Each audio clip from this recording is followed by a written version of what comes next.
وما أرسلناك إلا رحمة للعالمين.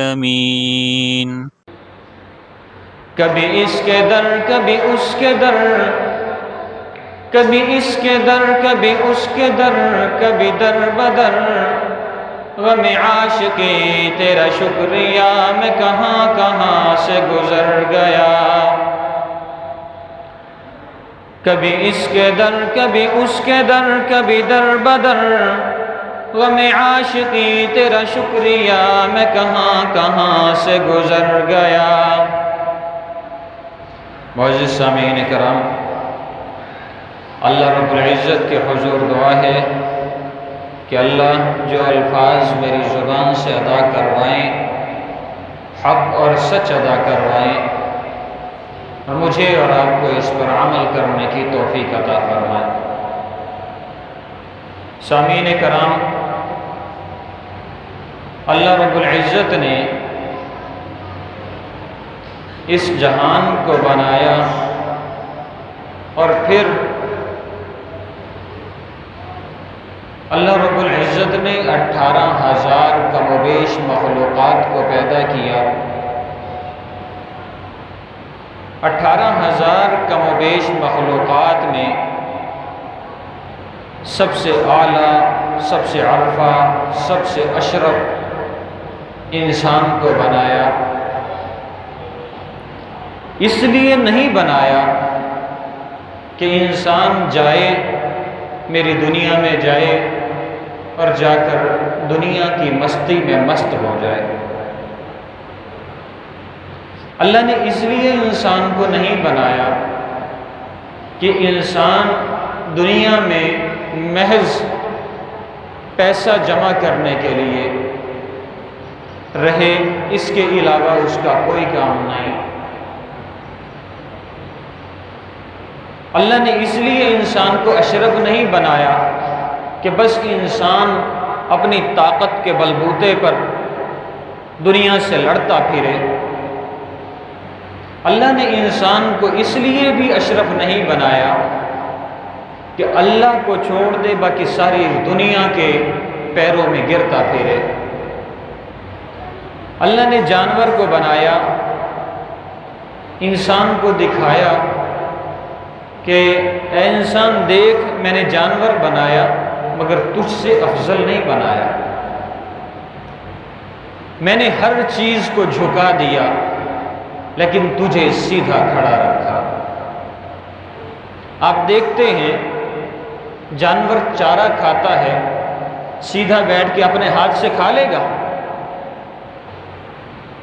جانور سیدھا بیٹھ کے اپنے ہاتھ سے چارہ نہیں کھاتا، بلکہ وہ جو چارے کے لیے باقاعدہ بنائی جاتی ہے اس کے اندر چارہ ڈالا جاتا ہے اور وہ اس میں منہ مارتا ہے،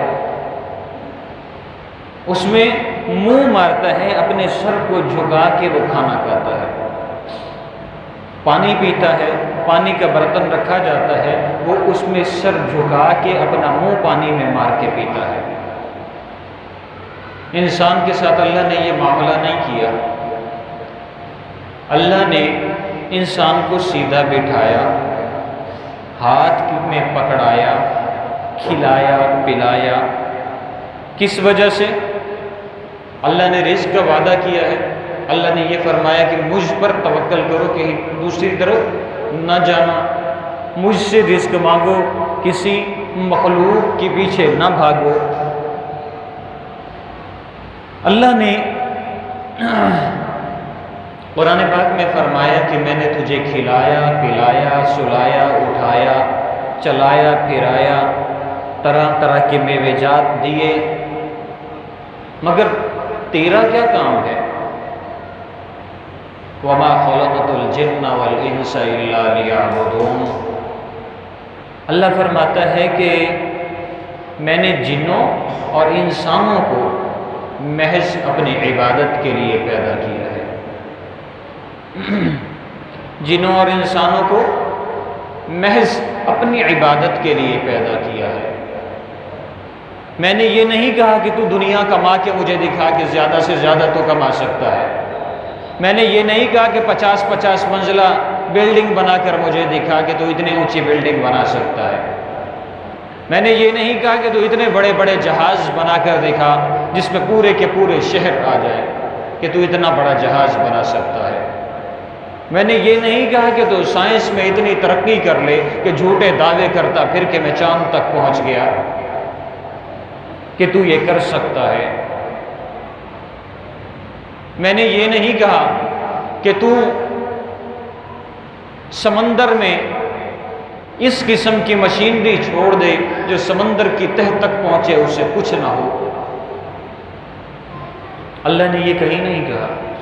پورا قرآن اٹھا کر دیکھ لیں، کہیں پہ اللہ نے کہا ہو کہ تو بہت بڑا ڈاکٹر بن کے آنا میرے پاس واپس، بہت بڑا انجینئر بن کے آنا، بہت بڑا سیاستدان بن کے آنا، بہت بڑے بڑے کارخانوں کا مالک بن کے آنا، ملوں کا مالک بن کے آنا، فلاسفر بن کے آنا، نہیں۔ اللہ نے یہ کہا ہے کہ میں نے ایک جنت بنائی ہے، ایک جہنم بنائی ہے۔ جنت بھی تیرے لیے ہے، جہنم بھی تیرے لیے ہے۔ جنت کے میوہ جات میں نے تیرے لیے بنا رکھے ہیں، اور جہنم کی سلگتی ہوئی آگ بھی تیرے لیے بنا رکھی ہے۔ راستے دو عطا کر دیے۔ اللہ کہتے ہیں دنیا میں دو ہی راستے ہیں، دنیا میں صرف دو راستے ہیں، ایک اسلام کا اور ایک کفر کا، ایک اسلام کا اور ایک کفر کا، اس سے آگے کچھ بھی نہیں ہے۔ تو کفر کرتا رہے یہاں تک کہ موت آ پہنچ لے، اور دوسرا راستہ اسلام کا ہے کہ تو نیکی کرتا رہے کہ تجھے موت آ جائے۔ کفر کرنے والے کے لیے کیا ہے؟ جہنم کا راستہ ہے، اور نیکی کرنے والے کے لیے جنت کا راستہ ہے۔ ایک طرف اللہ رب العزت نے جنت بنا دی، ایک طرف جہنم بنا دی، مگر اللہ فرماتا ہے کہ میرے بندے کو تکلیف ہو تو میں برداشت نہیں کر سکتا، میرے بندے کو تکلیف ہو میں برداشت نہیں کر سکتا۔ ایسا اللہ جہنم میں ڈالے گا؟ اپنے بندوں کو تو نہیں ڈالے گا، یہ یقین ہے۔ اپنے بندوں کو جہنم میں نہیں ڈالے گا۔ ہاں، اگر خلاف ورزی کریں گے، اس کے احکامات کو توڑیں گے، اس کے ساتھ کیے وعدوں سے پھریں گے، تو پھر ایک بات ہوتا ہے نا، اپنے بیٹے کی ہر قسم کی ضد مانتا ہے، ہر قسم کی ضد مانتا ہے۔ وہ اگر غلط کرتا ہے وہ کوشش کرتا ہے کہ میرا بیٹا ٹھیک ہو، میرا بیٹا اچھا بن جائے، میرا بیٹا لوگوں کا فائدہ مند بن جائے، میرا بیٹا نافرمان نہ ہو، فرما بردار بن جائے۔ کوشش کرتے ایک مقام آتا ہے کہ وہ تھک جاتا ہے، تو پھر کیا کہتا ہے؟ میرے گھر سے نکل جا، میرے گھر سے نکل جا۔ جب تو میرے گھر کے قانون پر پورا ہی نہیں اتر سکتا تو پھر تیرا میرے گھر میں رہنے کا کوئی فائدہ نہیں ہے، پھر تیرا میرے گھر میں رہنے کا کوئی فائدہ نہیں۔ جب تو میرے قانون کے مطابق نہیں رہ سکتا تو میرے گھر سے بے دخل ہو جا۔ انسان گناہ کرتا ہے، اللہ کہتا ہے کہ میرے بندے لوٹ آ، لوٹ آ، لوٹ آ، یہاں تک کہ ضمیر کو مار بیٹھتا ہے۔ گناہ کرتا ہے، گناہ پہ شرمندگی بھی ختم ہو جاتی ہے۔ اللہ فرماتا ہے کہ میرے بندے، اگر تم میرے احکام کے مطابق زندگی نہیں گزار سکتا تو پھر میری اس دنیا سے نکل جاؤ۔ اگر میرے حکموں کے مطابق نہیں رہ سکتا تو میری دنیا سے نکل جا۔ پھر جس طریقے سے باپ کو کوئی پرواہ نہیں نہ ہوتی، بیٹا سویا نہیں سویا، کہاں سویا، روڈ پہ سویا، کھانا کھایا نہیں کھایا، جو بھی کیا کوئی پرواہ نہیں۔ جو میری مانتا ہی نہیں، میں اس کی کیا پرواہ کروں؟ اللہ کیا کرتا ہے؟ اللہ کہتا ہے کہ ٹھیک ہے، جب تو نافرمانی میں اتنا ہی آگے بڑھ گیا، میری دنیا سے نکل جا، مجھ سے تعلق ختم کر دے۔ یہ نہیں ہوتا کہ کوئی آسمانی ایسی چیز نازل ہوگی جس سے ہمارے ایمان ختم ہو جائیں گے، ہم جہنم کی طرف چلنا شروع کر دیں گے، ایسا کچھ بھی نہیں ہے۔ اللہ تعالیٰ اس کے اندر جہالت کو پیدا کر دیتے ہیں، اس سے نماز چھین لیتے ہیں، قرآن چھین لیتے ہیں، نماز کی توفیق نہیں ہوتی، قرآن کی توفیق نہیں ہوتی، کوئی بھی کسی کے ساتھ اچھا سلوک کرنے کی توفیق نہیں ہوتی، کسی طریقے سے بھی وہ نیکی کا کام نہیں کرتا۔ کیا ہے؟ میری دنیا سے نکل گیا۔ اور پھر ہم کرتے کیا ہیں؟ ہم نے یہ کام شروع کر دیا، دیکھا کہ ہندو کیا کرتے ہیں۔ ہندو کیا کرتے ہیں؟ سب سے پہلے سورج کی پوجا کرتے ہیں، صبح صبح اٹھتے ہیں، سورج کی پوجا کرتے ہیں، اس کے بعد اپنے بت خانے میں جاتے ہیں، اس بت کی پوجا کرتے ہیں، پھر ان کے باقاعدہ دن مقرر ہیں، ان دنوں میں وہ مندروں میں جاتے ہیں، مندروں میں جا کے پوجا کرتے ہیں، مندروں میں جاتے ہیں، جا کے منتیں مانتے ہیں، مندروں میں منتیں مانتے ہیں۔ اب دوسری طرف اپنے آپ کو دیکھ لیں، ہم صبح صبح اٹھتے ہیں، دو چار گالیاں دیتے ہیں، فلاں نے یہ کر دیا، فلاں نے یہ کر دیا، اس کے بعد موبائل اٹھایا، دیکھا کہ میری نیند کی قبولیت کا میسج آیا کہ نہیں۔ پھر اگر بائی چانس نماز کی توفیق مل گئی تو پھر کیا کریں گے؟ مسجد میں جائیں گے، نماز پڑھیں گے، نماز پڑھ کے فوراً ہی موبائل دکھائیں گے، قبولیت کا میسج آیا ہے کہ نہیں۔ باتیں ٹکریں مارنے کے لیے، یہاں سے نکلیں گے، راستے میں کوئی دربار ملتا ہے، دربار میں جا کے حاضری دیں گے اور اس سے منت مانگیں گے، اے دربار والے مجھے بیٹا چاہیے، بیٹی چاہیے، جی کام چاہیے، رزق چاہیے، فلاں قسم کا بنگلہ، فلاں قسم کی گاڑی چاہیے، تو مجھے یہ دے دے، میں تیرے نام پہ یہاں پہ لنگر کھلوا دوں گا۔ یقین نہیں ہے؟ قلعے پہ چلے جائیں، قلعے پہ چلے جائیں، وہاں پہ آپ کو طرح طرح کے لوازمات کی دیگیں ملیں گی۔ کیا ہے جی؟ میں نے فلاں موقع پہ منت مانی تھی کہ میں بہاؤالدین زکریا ہے، غالباً بہاؤالدین زکریا ہے، اور میرے خیال میں شاہ رخ عالم رحمہ اللہ علیہ ان کے دربار ہیں، وہاں جا کے میں نے منت مانی تھی کہ وہاں پہ جا کے دیگ چڑھاؤں گا، وہی دیگ چڑھا رہا ہوں، اور وہاں پہ جتنے بھی بیٹھے ہیں سب کے سب آوارہ، لفنٹر، نشائی، چرسی، بھنگی، جواری بیٹھے ہیں۔ میں کیا کر رہا ہوں؟ ہندوؤں کے طرز پہ اپنی مسلمانیت دکھا رہا ہوں۔ آپ اگر کسی ہندو سے پوچھ لیں نا کہ مسلمان کس قسم کا ہوتا ہے، وہ کہے گا کہ مسلمان اس قسم کا ہوتا ہے کہ ہم بتوں کی پوجا کرتے ہیں، وہ قبروں کی پوجا کرتے ہیں، ہم بتوں سے مانگتے ہیں، وہ قبروں سے مانگتے ہیں، ہم بتوں کے پاس جاتے ہیں رزق مانگنے کے لیے، وہ قبروں کے پاس جاتے ہیں رزق مانگنے کے لیے، ہم بتوں سے بیٹا مانگتے ہیں، وہ قبر سے بیٹا مانگتے ہیں، ہم بتوں سے بیٹی مانگتے ہیں، وہ قبر سے بیٹی مانگتے ہیں، ہم جہالت کی انتہا کرتے ہیں، یہ بھی جہالت کی انتہا کرتے ہیں، ہم تو پھر کافر ٹھہرے اور یہ مسلمان ہو کر بھی کافر ٹھہرے۔ کیا شرم نہیں آئے گی ہمیں اس قسم کے؟ اگر دونوں کو ملا کے موازنہ کریں تو ہندو اور مسلمان برابر برابر کھڑے ہیں، ذرہ برابر بھی فرق نہیں۔ یہ تو چلتی پھرتی زندگی کا ماحول ہے، اپنی شادیوں میں دیکھ لیں،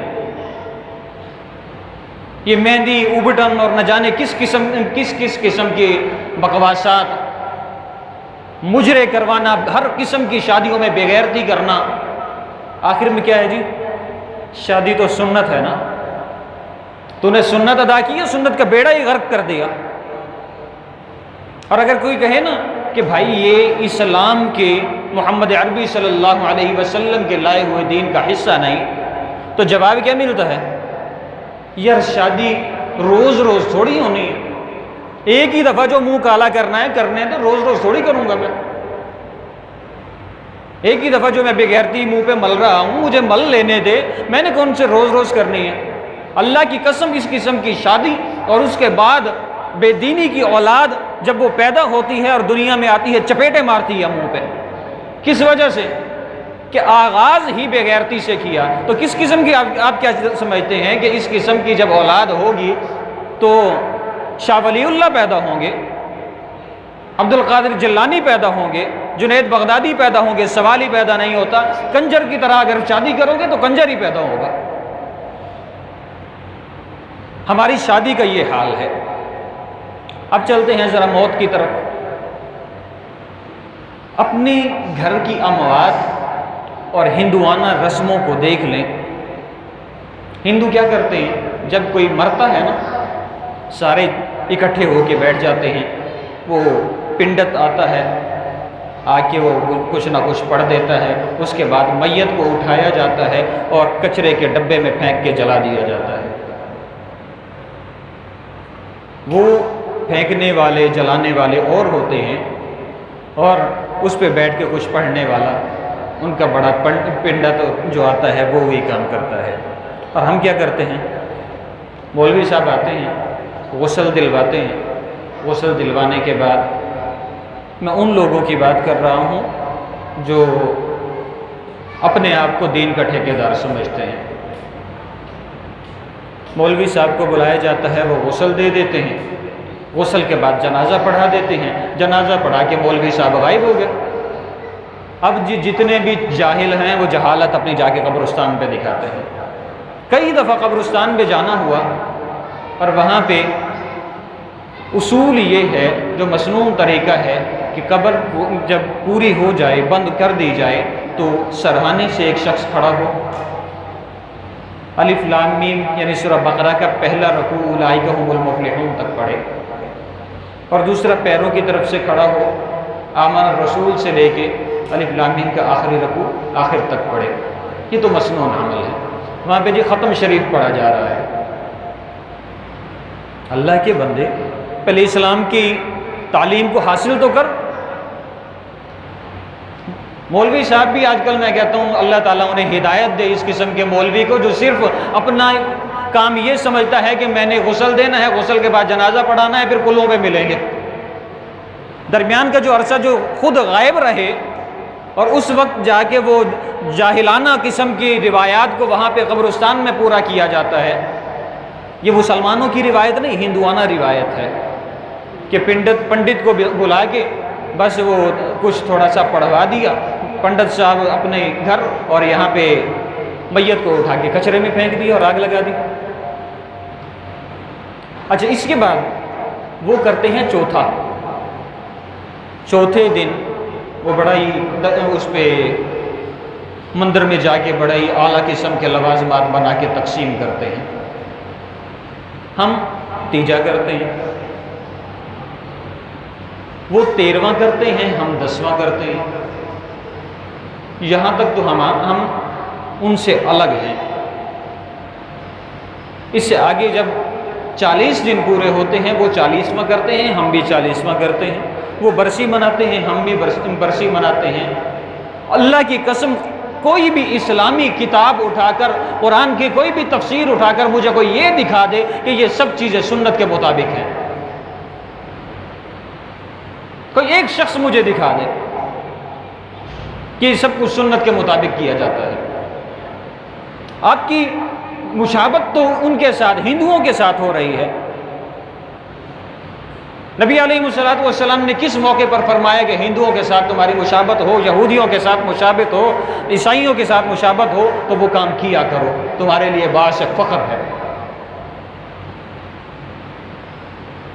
قال رسول اللہ صلی اللہ علیہ وسلم من تشبہ بقوم فہو من، آپ صلی اللہ علیہ وسلم نے فرمایا کہ جو قوم جس قوم کی مشابہت اختیار کرے گی روز قیامت اسی قوم کے ساتھ اٹھائی جائے گی۔ اور ہم لوگ کس جگہ پہ مشابہت چھوڑ رہے ہیں؟ ہم اپنے بچے کو بڑا خوبصورت دیکھنا چاہتے ہیں، بہت ہی خوبصورت دیکھنا چاہتے ہیں، اور ہم بالوں کی کٹنگ اس طرح کرتے ہیں جیسے یہودی کرتے ہیں۔ ہم بہت خوبصورت دیکھنا چاہتے ہیں، ہم لباس ایسا پہناتے ہیں جو یہودی پہناتے ہیں۔ ہم بڑا ہی اعلیٰ قسم کا اپنے بیٹے کو دیکھنا چاہتے ہیں، جب وہ بڑا ہونے لگتا ہے ہم شیو کروا دیتے ہیں جیسے یہودی کرواتے ہیں۔ اسلام میں تو شیو کا تذکرہ ہی نہیں ہے، چھوٹی چھوٹی داڑھی رکھنا کہ بھی اسلام کا شیوا نہیں ہے۔ اب یہودیوں کو، ہندوؤں کو، عیسائیوں کو دیکھ لیں، جس قسم کی ہم زندگی گزار رہے ہیں ویسے ہی وہ گزارتے ہیں۔ ہم بے نمازی، وہ تو ویسے ہی نہیں پڑھتے۔ ہم قرآن سے دور، ان کا تعلق نہیں ہے۔ ہم دین سے دور، وہ دین کو کچھ سمجھتے نہیں ہیں۔ ہمارے لیے ہماری عورتیں نہ جانے ہماری نظروں میں کس قسم کی بےغیرتیاں آ گئی ہیں کہ بھائی اپنی بہن کے پیچھے لگا ہوا ہے۔ کس وجہ سے؟ صرف اس کی وجہ یہ ہے کہ ہم لوگوں کے اندر دین سے دوری پیدا ہو گئی ہے۔ معذرت چاہوں گا کہ میرے الفاظ شاید آپ کو سخت لگے، لیکن کڑوا ہے، سچ یہی ہے۔ اٹھائیں دین کی کتابیں، اٹھائیں۔ آپ کو آج کی ہمارے مسلمانوں جیسا کہیں پہ کوئی مسلمان ملے تو میری گردن کاٹ دینا۔ حدیث میں کہیں بھی اس قسم کے الفاظ ملیں کہ مشابہت اختیار کرو گے تو جنت میں جاؤ گے، میری گردن کاٹ دینا۔ کس موقع پہ ہماری مشابہت نہیں؟ ہم قدم رکھتے ہیں انگریز کے طریقے پر، قدم اٹھاتے ہیں انگریز کے طریقے پر، ساری رات موویز دیکھتے ہیں، بس وہی ہمارا دین ہے۔ صبح آنکھ کھلے نہ کھلے، مرے جاگے، کوئی مسئلہ نہیں ہے۔